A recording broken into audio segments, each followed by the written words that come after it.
d'arriver donc toujours aussi facilement à céder à nos moutons. Commencer à rajouter vraiment quelques pas en plus. Vraiment reculer beaucoup plus loin. Faire ma flexion latérale jusqu'au bout. Voilà, super. Pareil de l'autre côté. On peut commencer à la faire sans que moi je me déplace de l'autre côté. Oui, super Lulu. On va la faire des deux côtés en restant moi du lien. On va aller à fine. Peut-être. Oui, sans le petit. Oui, super. Sans le petit pavé à l'avant, c'est super petit droit.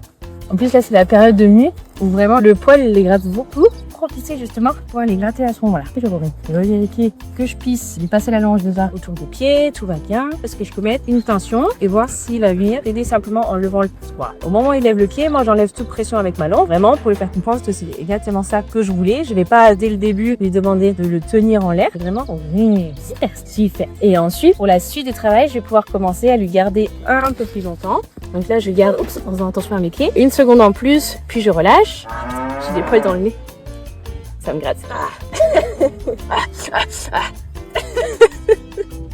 Je suis désolée, en plus du coup ça donne plein de travail de montage en plus, tu sais.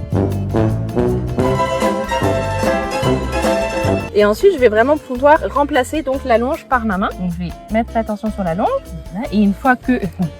mettre la tension sur la longe. Et ensuite une fois que son pied est en l'air, le remplacer par ma main. L'attends devant. Et je relaisse ton petit. T'as laissé tomber, plutôt je te repose gentiment. Et ensuite, mon but, ça va être que plus tard, je puisse lui demander de lever le pied avec un code autre. Donc, c'est-à-dire que j'ai pas besoin de venir tirer le pied du cheval. Je veux vraiment lui demander de lever